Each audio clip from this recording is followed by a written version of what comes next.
Jimmy 2020, The Awakening. Chapter 1. Jimmy looked down at the TikTok video of Lincoln on his phone with tears in his eyes. He was going to the doctor later that day to have them examined. He might need spectacles. Jimmy dropped the phone into his purse, removed the keys from the ignition and stepped out of his rental car. He looked around. Frowning, he removed an envelope from his back pocket, opened it and stared at the note he'd received. Dear Mr. Senior. Funds totaling $4,000 have been deposited into your PayPal account from a mysterious benefactor whose name I cannot reveal. I mean, I could reveal it, but that would spoil the mystery. My employer would like you to travel to Wuhan, the capital of China's Hubei province, and retrieve what we call the artifact, lowercase t, capital A. This mysterious artifact can be found in the detached parking garage of the Wuhan Christian Academy, which we'll call WCA. Isn't that cute? We're fairly sure you'll know it when you see it. It's red, for Christ's sake. You know. The van? Darlene Loiper's van? Okay. Good. We're on the same page with this. Anyway, go and find the van. In the glove compartment you will find a sealed and very delicate glass container with stuff inside it.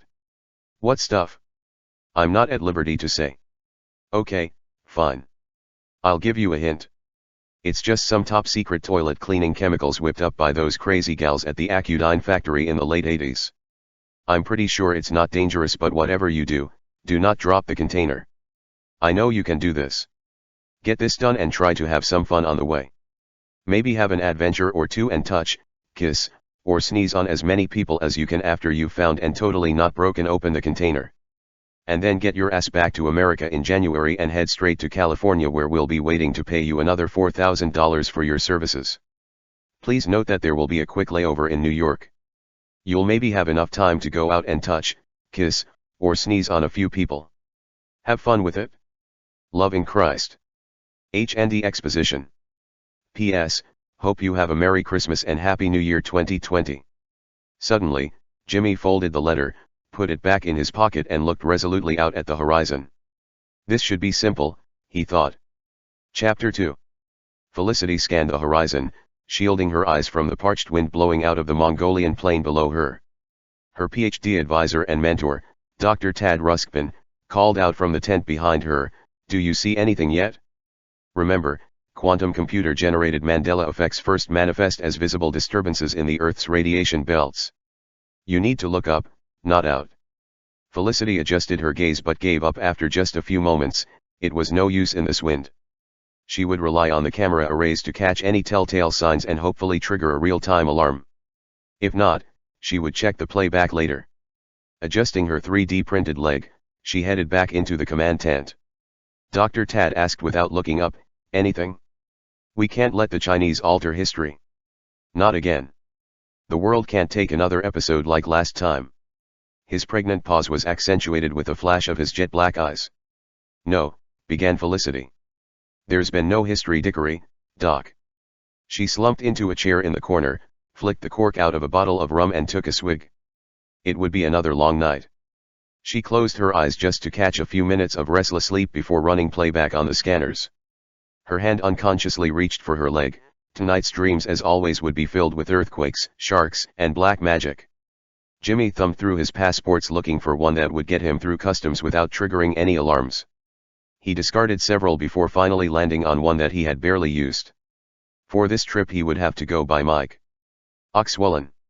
Mike Oxwellen. He grabbed his Guess acid wash backpack, set his Nest Home 2 away and silently slipped into the night. 30 seconds later the plan for a stealth departure was erased when his Uber pulled up at the end of his driveway. Bumping sick beats and flashing neon, he had never heard of a Countach Uber before, let alone one with a spacious backseat. As they sped off, the driver turned the UB40 track down slightly, enough to yell from the front seat, "So, you going on vacation, Mike?" Jimmy yelled back, "Yeah, yep. Heading to the Orient for some pleasure and relaxation." "Oh, the Orient, eh? You always were a racist, Mr. Senior." Jimmy's pulse quickened and he sprang for the door lock, but it was too late. He heard the click of the automatic lock and knew he was now at this driver's mercy. If only he could identify that voice. The driver fiddled with the radio for a bit, finally landing on the Sirius Def Leppard channel. Chapter 3. Grinning ear to ear, Jimmy deftly reached into his purse, removed the pistol and aimed it at the back of the driver's head. "Pull over," he commanded. In the rearview mirror, Jimmy saw the driver silently laughing. Cursing under his breath, Jimmy realized since the driver was facing front, he couldn't see the gun pointed at the back of his head. Jimmy went to scooch over in the seat, but the seat belt restrained him from moving more than a few inches. Frustrated, he groped for the seat belt release button before realizing it was an automatic seat belt, you know, the ones that just move over you like waves roll over the beach. Jimmy realized he was trapped. "Fuck it," he said and fired the pistol. Jimmy watched as the driver's head exploded like a ripe watermelon stuffed with donkey entrails. Jimmy didn't have time to contemplate why anyone would hollow out a watermelon and stick donkey entrails inside of it, because the now dead driver's body slumped forward onto the steering wheel and this caused the car to lurch sharply to the left and slam directly into a styrofoam wall. It did a flip, spun through the air and landed atop a large pile of discarded mattresses. A few moments later, Jimmy extracted himself from the car, counting his blessings and whispering a silent prayer to his true Lord and Master, Satan. Jimmy made sure he wasn't injured. If anything, he felt better now. Even his eyesight was improving. "All praise his unholy countenance," he exclaimed. Jimmy reached into the driver's seat, pushed aside the dripping brain matter and pulled the driver's wallet out of his jacket pocket. Opening the wallet, Jimmy read aloud the driver's name, some hung young guy. Throwing aside the wallet because he didn't know who the driver was, Jimmy whipped out his gun and fired 5 more bullets into the corpse. "Stay dead," he thundered. Losing interest in the person he'd just slaughtered, Jimmy looked around. What luck! The car had crashed just outside the WCA building. Chuckling at the convenience, Jimmy surveyed the structure. Glass walls were the skin of this 98-story building. Inside, Jimmy could see robotic cleaning crews moving about, preparing the school for the next day of classes. Jimmy felt disappointed. He'd pictured WCA looking more familiar. Not this futuristic monstrosity. Jimmy then noticed the detached parking garage that had been described to him in the note. "Aha! The plot fattens," he said as he moved across the road and into the garage. It was empty except for one thing. Jimmy shuddered with fear. It had been almost 30 years since he'd last encountered the red van. He couldn't remember specifically, without consulting his many scanned notes, and really, who has the time for that, when he'd last clashed with the red van and its meddling owner, Darlene Lowe Pepper.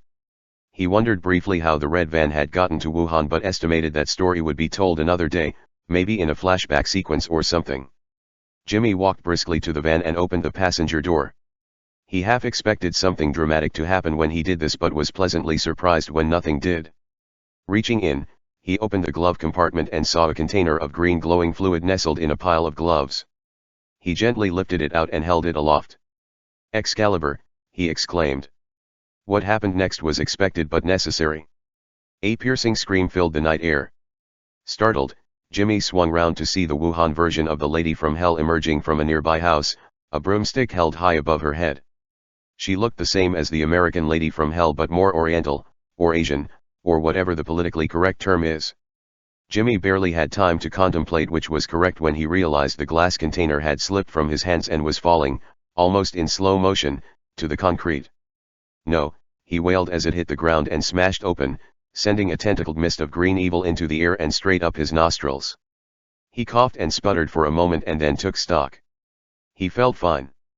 There was a slight tingling in his throat and he was pretty sure he'd sharted a little, but overall, he felt fine. Clearly, whatever this noxious evil was, he was immune and couldn't be affected by it. And if he were fine, then surely everyone else would be too. Jimmy sighed and took his cell phone out. He checked Tinder for any new matches and then opened the Uber app. He specifically requested a non-evil driver and tooted when the app indicated the nearest non-evil driver was 20 minutes away. He put through his request and walked to the nearby curb to sit down. He'd have 20 minutes to think about what he was going to tell Andy when he got back to America, but he took solace in the fact that he still had a few potential adventures ahead before he went back home. Unless, of course, he just decided to skip that and go right back. Chapter 4. Sum Hung's limp and lifeless body had bled out, ruining perfectly good mattresses. His body fluids, turned corrosive due to a life of evil deeds and Monster Energy drinks, seeped quickly through the stack of mattresses, eating away fabric and steel. As the inner springs eroded, the mattresses suddenly gave way and the car lurched. His lifeless hand fell off the steering wheel, landing on a small metal box with a single red button with the letters ITD stamped on the top. Jimmy heard a faint pop accentuated with a deep whiz and then a sonorous ba-dud abida dubba wub bub doubly dud bud a bug do. Shit. Dicks, he spat under his breath. He knew that sound and he knew what it meant. He didn't even bother turning in the direction it came from. He knew it was the smashed Lambo and he knew what had happened. Damn my cursed luck and my keen lack of desire to fully inspect that vehicle despite the brain spatter and gut piles. I always half-ass everything and now we really have a pickle. He bit into his freshly purchased pickle, all frowny despite how he enjoyed its exceptional crunch.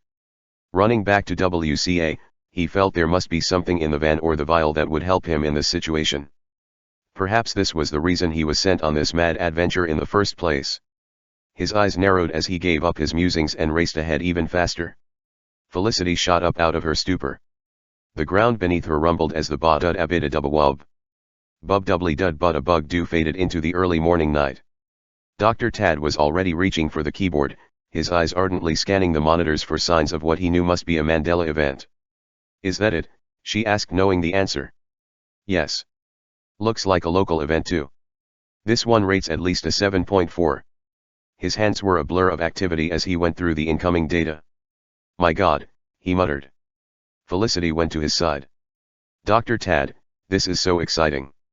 He stopped and turned slowly, looking at her. What did you call me? Dr. Tad, of course. Tad Ruxpin. My name is Ted. Ted Ruxpin. They stared at each other in disbelief for a moment. Dr. Ted began, we must find out if you are in a new universe or if I am. The temporal fabric has changed, and the past has been irrevocably altered. Before they could muse any further, they heard the distant rumble of an engine quickly grow louder and then stop right outside. They both got up and went to the tent door. Quick, said Jimmy, both of you get in the van right now, there is no time to lose. We are all in grave danger here. Ted grabbed Felicity by the arm. Come, Jimmy is an old friend of mine. At least, he was in the timeline I come from. Stay close to me and watch for signs of danger. They both got in the van, fighting over who would sit in the third row. Once settled, Jimmy flipped on the radio and hit the gas. As they sped into the desert of the Mongolian steppe, they sang along. Ricky was a young boy. Chapter 5. What seemed like hours passed. Felicity grew bored and cold. She began furiously kicking the back of the seat in front of her.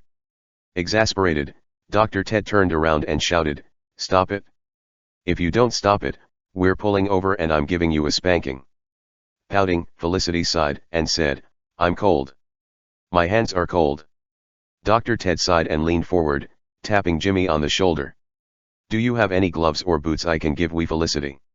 Jimmy shook his head, sorry, all we have are evil gloves. I don't want Felicity being heavily gloved for the mission we're about to partake. Dr. Ted sighed. High above the Mongolian plain, a flashing light grows brighter and brighter as the camera zooms in. We gradually become aware that the flashing light is a disco strobe light atop a fancy spaceship. On the side of the spaceship are emblazoned the words, Donald Trump Space Force USS de Gaulle, NCC 856. The spaceship is in geostationary orbit above the Earth and currently investigating strange signals emanating from the Mongolian landscape below. Space Force pilot to gunner, boy, this sure doesn't look like Mars. Yeah, Commander Fetty, I know. Perhaps we should launch a missile at it? Look Natalie, we're not going through this again. We spent almost 30 years in quarantine after your last mishap. I'm not going through that again. Why don't you launch a probe and see what tracking data tells us? Natalie sneered, whatever, Commander. A small duck-shaped survey probe shot out of the rear of the de Gaulle. It sailed through the atmosphere and settled into a position directly over the traveling red van. Inside the probe, sophisticated circuitry transmitted important and relevant information to the de Gaulle. Lieutenant Rentz watched as the readout appeared on her scanner and her eyes bulged. Sir, she exclaimed, preliminary data is coming in now. Sensors indicate a red van with 3 occupants inside. A human female, a teddy bear, and... She paused, clearly afraid to deliver the information. Commander Fetty leaned forward in his chair and motioned for her to continue. The driver of the vehicle is a black man, sir. John's face went white. My God, that can only be Jimmy Sr. His nerves clearly rattled, he fumbled for the intercom button and pressed it. "Admiral to bridge, please." "Admiral Karen Marango to the bridge. We have a situation, ma'am." Chapter 6. Jimmy and Ted's verbal altercation had turned physical and spilled out of the van to the dirt track road they had been traveling. The dust that was kicked up as they rolled around swirled lazily in the headlights. Felicity grew weary of their struggle and dug around on the floor for reading material. Somewhere between the back row and the cargo space she found a couple of old newsletters and was soon engrossed in the sports pages. Jimmy wrestled out of Ted's grasp and spun to his knees. "Okay, stop," he yelled, fighting back tears. Ted lowered his raised fist and pointed his index claw at his face. "I'll stop. But this situation is dire, and I will not allow this insulin." Jimmy's tears turned to a smirk and he huffed in derision. "What's so funny?" Ted asked pointedly. "You said insulin. You meant insurance." Jimmy started to audibly chuckle. "Insurance? You dolt, do you even know what insulin means? It means to disrespect authority." "No, it doesn't, that's what isolation means." "Don't you mean insurance?" "No, I mean insulin." The ground on either side of them erupted in plasma and dust as blaster fire rained down from the sky. "Shit. Where is that coming from?" yelled Jimmy as he grabbed Ted and started running. No answer was needed as the Degolier broke through the clouds and swung to the south to turn and make another run at them. They reached the spot where they had rolled out of the van, but the van was gone. They looked around furtively, but their search for the van quickly gave way to wide-eyed fear as the Degolier bore down on them, the forward turrets illuminated by the red glow of the twin nacelles. Jimmy shielded his eyes, but Teddy just looked on, resigned to his fate. Suddenly, the van swept in front of them, turned down the track and caromed back and then drifted in a perfect arc, stopping right in between them and the Degolier as blaster fire rained down, glancing seemingly harmlessly off the van. "Get in," yelled Felicity as she kicked open the side door. They dove in and the van was off with Felicity at the wheel. The air was illuminated by almost constant plasma strikes, but the van didn't seem to take any damage.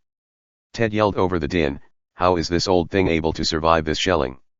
Jimmy thought and then offered, "I think I know. The van got coated in some microscopic green material, accidentally. That must be warding off the effects of the blaster cannons. Or was it accidental?" he thought to himself. "Who could be powerful enough to foresee all these circumstances, knowing I would drop the vial that would protect the van and its occupants?" He almost offered that question out loud but thought better of it and stopped. Ted cast a sideways glance at Jimmy as Felicity dodged blaster fire across the desert. Awfully convenient he showed up out of nowhere with a vehicle that could withstand the Degolier.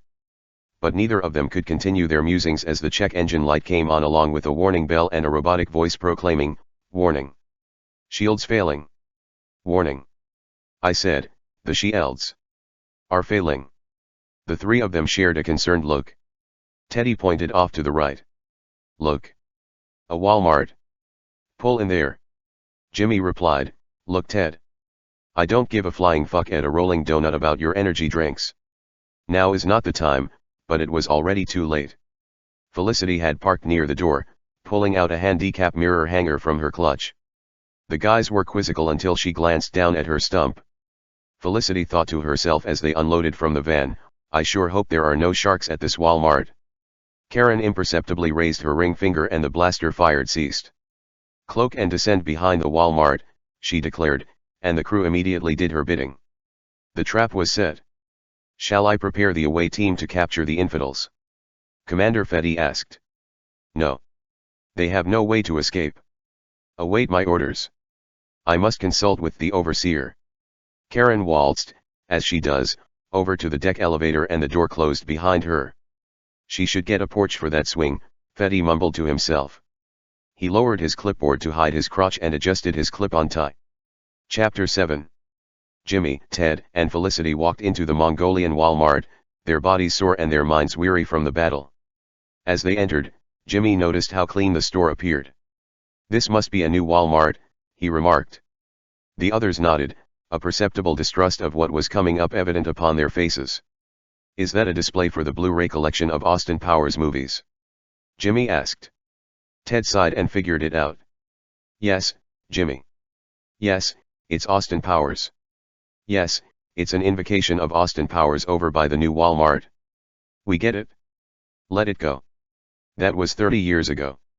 Jimmy hung his head low, he thought it would be cute. It was at that point Jimmy and Ted noticed Felicity was missing. Panicked, they began combing the store, anxious to find her. It was in the feminine hygiene aisle that they found her, but the reunion was bittersweet. "Hey Jimmy, can we talk for a minute?" she asked. Jimmy looked nervous but nodded an affirmative.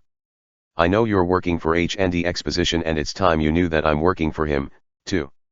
He also wrote me a letter and I just wanted to read it to you real quick before we continue our adventures.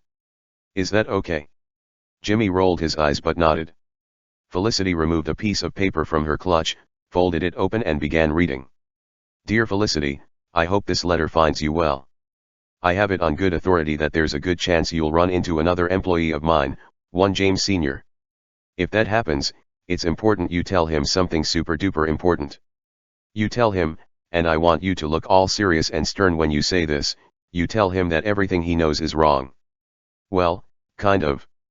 You tell him that about 23 years ago, he had a little adventure in a town called Bala." "I don't remember that," complained Jimmy. Felicity gave him a look. He hung his head, shamed.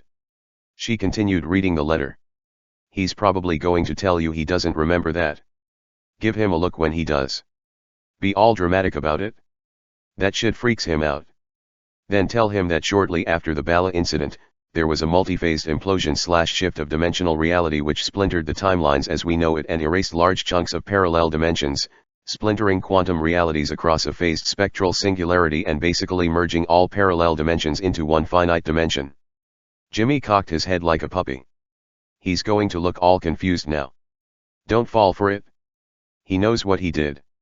In layman's terms, since the dawn of time, or around 1987, multiple realities have existed for Jimmy, his friends, and his enemies. Those realities have been condensed into one definitive reality which has inconsistencies that really aren't inconsistencies because the series of events that occurred during the last 33 years have both happened and not happened.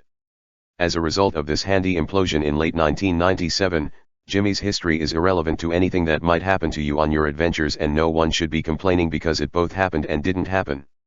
For example, someone who may have died or married a wolf or whatever might be alive and/or have a completely new life history now that involves marrying an emu or whatever. Also, Mary Jane no longer exists and never did. So she can't figure into your adventures in any way. And if Jimmy feels his story has had multiple endings already, you tell him to go and fuck himself. Anyway, good luck on your adventure and try not to think too hard about what I've said. Felicity folded the paper neatly and put it back in her clutch. She and Ted both stared at Jimmy. Jimmy stared back at both. The awkward silence was broken only by the sound of someone slapping their forehead and groaning loudly in the distance. Jimmy sighed, rolled his eyes and said, "Get your Tampax and let's get back to business." Meanwhile, in the alley behind the Walmart, the Cloak de Gaulier was vibrating with standby power. Inside the impossibly futuristic spaceship, Karen Marengo was kneeling before the holo-imaging system. A hooded figure, tinged with blue, their features obscured by a hood, yes, just like Emperor Palpatine, was awaiting her status update. "We believe we've found the one called Jimmy." "Cool. Good work. What is your bidding, my master? Let me think about it for a bit and get back to you. By the way, have you noticed that there is a large fleet of other spaceships descending on your location? You should probably do something about that. Later, Gator." The hologram vanished, leaving a very distraught-looking Admiral Carney to wonder what was about to happen. In the parking lot, Jimmy had just started revving up the red van when several sonic booms filled the air. The red van's ignition immediately ceased and all the street lights and lights within the Walmart went out. Jimmy jumped out and looked up at the night sky. White fluffy spaceships were streaking across the horizon. Fear evident in her voice, Felicity said, "What are they?" Jimmy had a strange look on his face. He knew what they were, but he couldn't believe it. "Sheep shuttles," he said at last. The engines of the sheep shuttles roared overhead and Jimmy and his friends watched as the fleet of shuttles converged on something behind the building. The sound of pulsing laser fire filled the air and was soon followed by a booming explosion. Then the shuttles diverged, swung around and came back to land in the Walmart parking lot. People began to scream hysterically as doors opened in each shuttle and dozens of armored sheep emerged, each carrying a laser rifle in their claws. "We have to do something clever or we'll be destroyed," screamed Jimmy. Chapter 8. Felicity whipped out her Rubik's Cube and solved it in under 1 minute, yet the brazen super sheep still advanced. "Not clever enough," shouted Jimmy, their backs now all to each other as they were surrounded. "Damn, if only I had gone back and retrieved the ITD," he spat through gritted teeth. "I have an IUD, would that help?" asked Felicity. Before the men could stammer out their horrified responses, they heard a syrupy popping sound and turned around to see Felicity holding up a glistening titanium device that looked like a cross between a compound bow and the business end of a Venus flytrap. "Oh God. Ew, gross. Jesus, put that away, and sweet brown Harriet." Jimmy and Ted could not contain their disgust. Yet Felicity held it high, a puddle now forming on the ground as a whitish fluid ran down her arm and dripped off that little nub on her elbow. With a flick of the wrist she set it spinning on the asphalt, the hardened metal eating through rock, dirt, and concrete like so many festival rats through discarded cotton candy. Abandoning caution one by one, they jumped into the hole it had created. Having landed in some dark hollow, Jimmy grabbed the IUD, gagging, and whipped it back up into the hole where it triggered a rock cascade, blocking the hole from above. They were safe now, for the time being. Jimmy opened a compartment on one of his fake legs and pulled out a large flashlight, illuminating the cavern. He slipped a tape into the mechanism of his other fake leg. Felicity and Ted waited patiently as he adjusted the tape position. First fast-forwarding and then rewinding, trying to find the dead space at the beginning of the song. Finally, he got it right and the familiar hiss of a non-Dolby noise reduction deck began playing his power ballad mix he had spent hours collecting from the radio. "Aren't you afraid you are going to wear out the batteries?" Ted asked. "Oh, no. These battery cells have friction regeneration, just like brakes in electric cars." He thrust a sultry glance at Felicity, who shot him down with the iciest stare her gray eyes could muster. Jimmy stuffed a perturbed pout and reached down under his cargo shorts and shut off the tape, the echoed strains of Chicago dying slowly in the cavern. Wherever they were, this underground feature was not natural. Large symmetrical tunnels led off in 3 directions. Jimmy shined his light down each, but none had discernible features or ends. Felicity called them over to where she was inspecting some signage that had been partly obscured by the rubble. They moved away the blockage and read it to themselves. Some out loud, others struggling but mouthing the words. Accudyne Corporation. Government black hole testing site. Danger. No entrance. Black holes may leak into containment tunnels. The gravity of the situation was apparent. Chapter 9. What seemed like a week passed as they contemplated their fate. Jimmy struck a regal pose and pondered aloud, "Have you ever viciously and without any kind of mercy killed someone, slitting their throats open, and laughing as they bled to death at your feet? And then have you panicked, went to hide the body, and when you were trying to dump the body in the lake got surprised by a couple making sweet love on a blanket down by the water? And then you had to kill them too, but this time it wasn't about anger, it was about fear, and they screamed and screamed as you hacked up their bodies and pierced their skulls with bloodied swords. And then when you were taking the additional 2 bodies to another lake to dispose of, a cop pulled you over on an abandoned road and wanted to see your license, but you had left it in your other pants, and then the cop started getting suspicious, so while he was walking back to his car to run your plates, you pulled out a shotgun, wasted his ass, and then stuffed him into a trunk, but then you had to get rid of his car because the goddamn flashing lights were making you lapse into fits of insane giggles. And then when you set fire to the cop's car, a bus full of nuns drove by and they were all staring at you. My God, they wouldn't stop staring, and you were pretty sure they were saying some pretty nasty things, well, as nasty as nuns can get, about you. And here you were standing in the middle of nowhere, drenched from head to toe in blood, a lit match in your hand next to the open gas tank of a police cruiser. And then you had to use your shotgun to blow out the tires of the bus, which sent it careening across the road and over a bridge into a very shallow yet fast-moving stream, and you could hear the screams, my God. More screams coming from the nuns as their bus caught fire because you were dumping gas you had found in the police cruiser's trunk onto the bus and quickly lighting and throwing matches on it so it would burn away the pain, and the screams wouldn't stop, and by this point you had forgotten just how you'd gotten into this mess in the first place. Ted and Felicity stared at Jimmy. Sorry, just thinking out loud.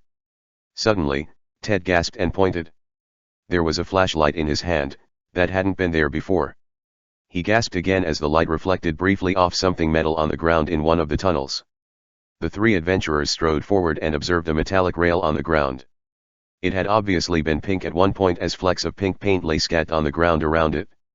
I know what this is, exclaimed Jimmy excitedly, A vaginal 3000 vagina rail. He and Ted immediately high-fived, now they had a way out. But first. The both looked sheepishly at Felicity. She sighed and said, fine. It's been a while since I've used one of these. Last time was '04 or '05, I think. But it should still work. Felicity walked over to the vagina rail, lifted the hem of her ball gown and squatted slightly. There was a slight humming sound followed by a pulsating chug chug chug chug. Felicity quivered slightly and her squat became even deeper. She was sweating from the exertion. Come on, Felicity. You can do it. Get that vagina working, they cheered. Like the sound of a plunger being ejected from an overflowing toilet bowl, she dropped heavily onto the rail. A small shower of sparks flew out from beneath her gown and her forehead glistened with sweat, but she was ready for the next step. Lifting her arms, she motioned for them to come over and climb on. After they'd strapped themselves in, she began rocking side to side, grunting with each contortion. Finally, there was a slight popping sound and they began to move forward. Their movement was slow at first, but after a while, Felicity was able to get them to speeds topping 485 miles per hour. Along the way, Ted and Jimmy both played the I Spy game and made farting sounds with their armpits. Felicity passed the time reading the latest issue of the Folder Man comic book. After a few hours, Felicity's vagina started to overheat. They pulled over so Jimmy could look at it. Looks like you've got a faulty cervix. Anyone got an IUD? He asked. Mine's burned out, bemoaned Felicity. Isn't there like a reset button? Ted asked. Jimmy nodded and stuck his finger deeper into Felicity's vagina and wiggled it around a little bit. She moaned slightly and suddenly became super alert. Found it, she said. They climbed back on and once again, they were on their way. Several hours later, the vagina rail came to end and the trio hopped off and took note of their surroundings. There was a dimly lit ladder in the middle of a circular chamber. At the top of the ladder, they could see a dim circle of light. They climbed the ladder and at the top, pushed on the metal covering and climbed out into the bright sunlight. Nearby stood a dilapidated brown church. We're back in Janesville. Felicity exclaimed. Jimmy felt nervous. This was all too convenient, and he wasn't quite sure this is where they were meant to be heading. But at this point, China felt like a week ago and he knew it was time to move forward in the story of his life. What are you doing here? Thundered a voice from nearby.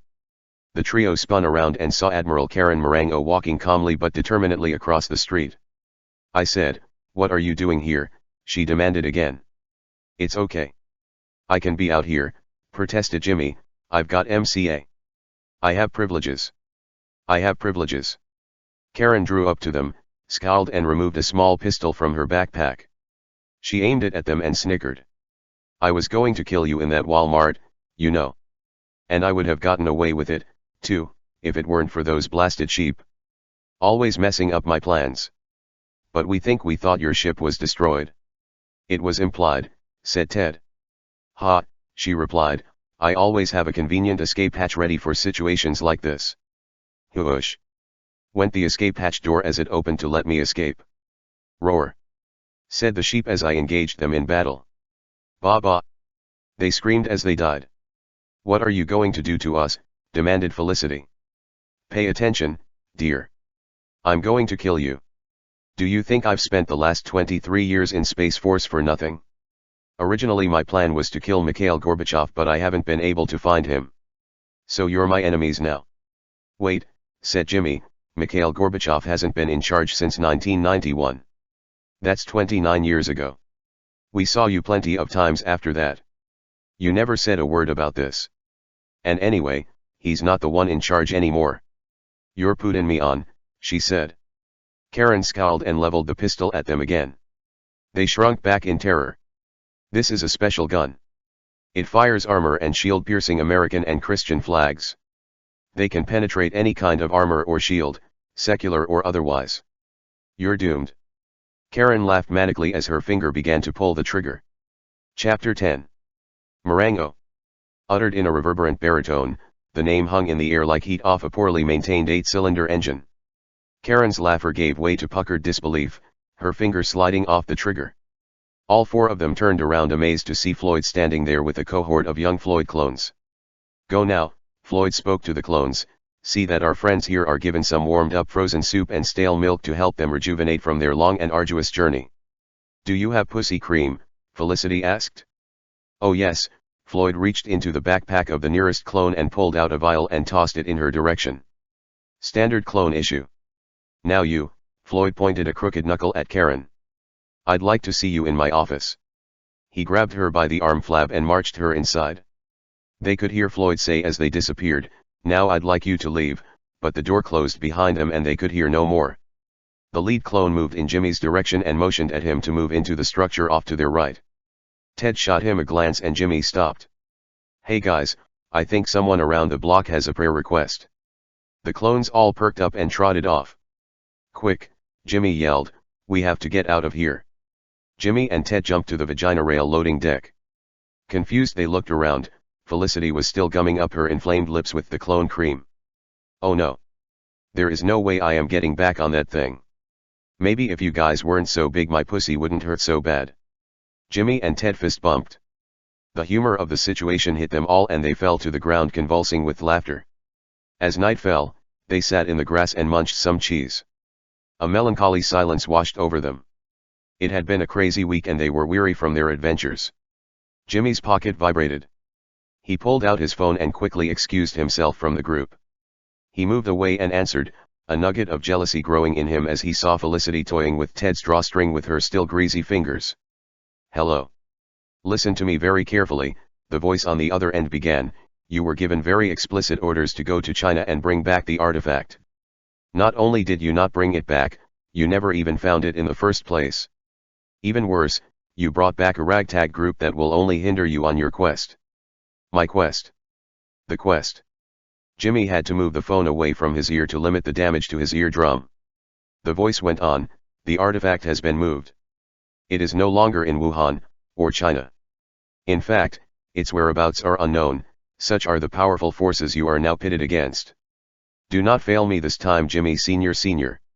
I've arranged transportation for you now myself, as you obviously cannot be trusted.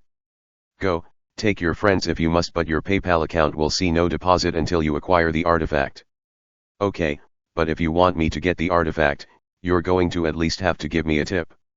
The voice on the other end gasped, how did you? The phone went silent and the connection was terminated. At that moment a Ford Probe pulled up and both doors swung open revealing empty bucket seats. Felicity and Ted got up but Jimmy reached the car before them. This is our new ride, guys. Adventure awaits. Felicity pushed him out of the way and hopped in the driver's seat. Let's go, boys. As they pulled out the dash, navigation flashed their destination. Vancouver. Look, Jimmy demanded, if you insist on driving then give me the auxiliary cord so I can play my music. Hours later and deep in his Celine playlist Jimmy was lustily singing along with All Coming Back to Me Now. He belted, there were things I'd never do again but then they always seemed right. He turned the volume down and wondered aloud, do you think she was talking about butt stuff?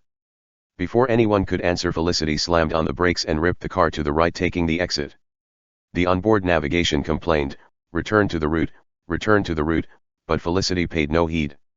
Jimmy saw the sign flash by, Albert Lee, 75 miles. Within minutes Felicity started making erratic moves and speeding up. It's no use, boy. We are being tailed and they are getting more aggressive. Someone doesn't want us to make it to Vancouver. I've got this probe pegged but she just won't go any faster. The deserted midnight highway erupted in flashes and thunder as an El Camino sporting sick flame decals pulled aside them, the bed in the back filled with toothless men hollering and firing their shotguns in the air. They were forced off the road, and the three of them spilled out now surrounded by these wild men in overalls, the smell of tobacco and sweat filled the air. Jimmy felt a strange stirring in his trousers. But he paid it no attention, now was not the time. One of the men came closer, his stench and sweaty sinewy skin causing Jimmy to gag, but with a massive erection.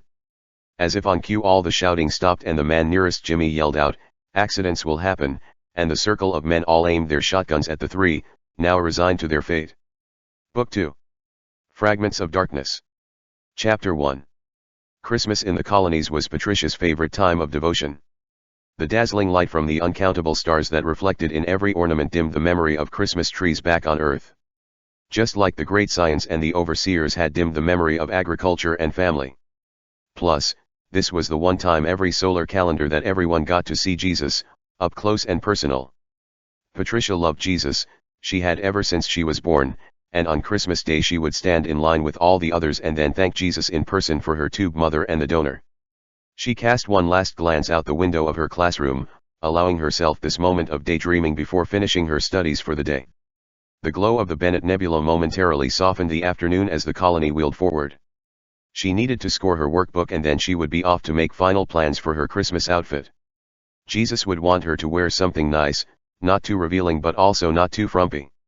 She had blossomed out of her 9th grade singlet, and would be shopping for something that would catch her lord's eye, but not Bobby Vickers.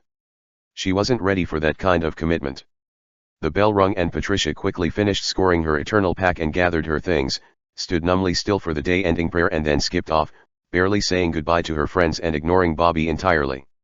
Normally she would forego the transports and take her time walking on foot so that she could look up and admire the great Church of the Lord, situated at the hub in the middle of the colony. From there the great arms of the city stretched out to the first districts of the merchants and where the finance class and holy officers of the government resided, then to the second district of science and production and then finally to the outer section where the domiciles of the citizens of the colony all were laid out in rows, some facing in so they could see the great church and onto the other side, and some facing out to the limitless eternity of space. But today, the day before Christmas, Patricia was in a rush. She acquired a transport and directed it to speed off to the first district to visit the merchants. Patricia had been standing in line for at least 6 hours now. Even though she got up with the first call and hurried out the door, so had the other citizens, all eager to visit their lord. Despite the many hordes of citizens descending on the Holy Church, the colony designers had had the foresight to accommodate this sort of event, and the line moved slowly but smoothly with no crush or crowding. As Patricia neared the entrance of the nave, she could sense the heightened emotion of the citizens around her and she herself began to grow giddily anxious, afraid that her well-rehearsed lines would leave her once she was in the presence of the Almighty God. It was not long before there were no more than 2 people ahead of her. She could not see him yet, as this was a private affair, each citizen getting the opportunity to sit on the Lord's lap, on the throne in the great church, and worship him for a rigidly timed 30 seconds each. To calm herself Patricia set her eyes upon the famous painting above the altar, of Christ casting out the 2 demons Nearb and Sabasib. Even here in the holiest of holies their black and evil visages made her shudder and she crossed herself. Now, it was her turn. She straightened her back, tears of joy beginning to well, her hands fidgeting with her linen dress. The black curtain drew apart and she stepped forward into complete darkness and silence. First tentatively and then quickly, her feet knew the way. The noise of the mob behind her was immediately cut off, the air was perfumed and she could hear, or feel, the sound of bells. Impossibly large bells. And a choir, of the most heavenly voices singing praises to Jesus and worshipping him for coming to the colony and saving all of mankind. As she hurried forward a light before her grew and she rushed headlong into the unimaginable throne room of God. She fell and she wept, a hand took her by the shoulder and lifted her up and she was at last with her Savior. His majestic dark hair framed his ageless face, his piercing eyes danced. His enormous frame gave her comfort and she found the words she had so carefully rehearsed. Jesus, she began, thank you for. And she was cut off. Overcome with her emotion she was at first unable to understand what she was hearing. Was it some incantation that she had not been initiated for? Was this some new hallelujah? She felt dizzy, her breath and her words arrested, she could feel her heart beat in her ears. The Lord's countenance turned to anger as the chant continued. He gripped her tightly but she dare not murmur. Al, Al, Al. Al. I say. Let me in. There was now a pounding on some door just out of her sight and she could hear raised voices and shouting. Behind the throne a door burst open and a man rushed in, the holy guards unable to stop him. Jesus Christ. The man said. This place is harder to get into than Wuhan. The Lord Jesus stood up, Patricia still in his grasp, barely conscious from the stress of what was happening to her and around her. The Lord spoke, his voice reverberating throughout the altar. How the fuck did you find me? Jesus cut himself off, and after wrestling for a moment unhooked his lapel mic and tossed it aside. Continuing now, in a normal tone.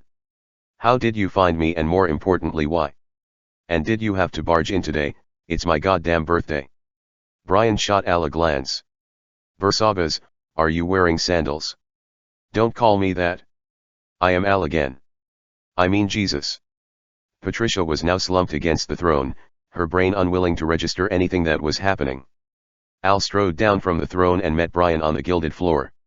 This is really an awkward time, and while it would be great to catch up, as you can see, I am in the middle of something, so if you could go out in the hall for 6 or 7 hours that would be great, okay.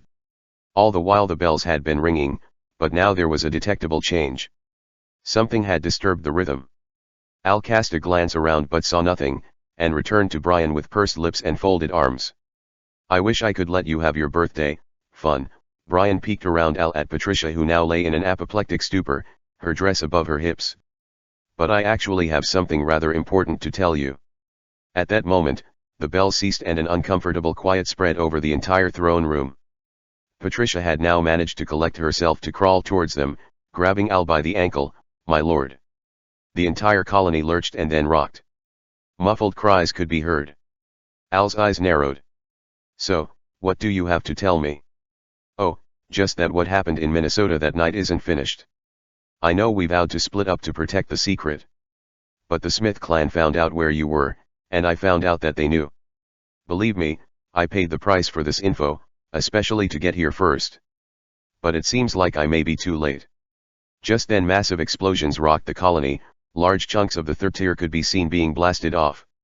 What was left of humanity after the Minnesota incident was on its last legs. Al ran back up the steps to his throne and pressed a few buttons. Black shields enclosed the entire throne room save for a viewing port out the front.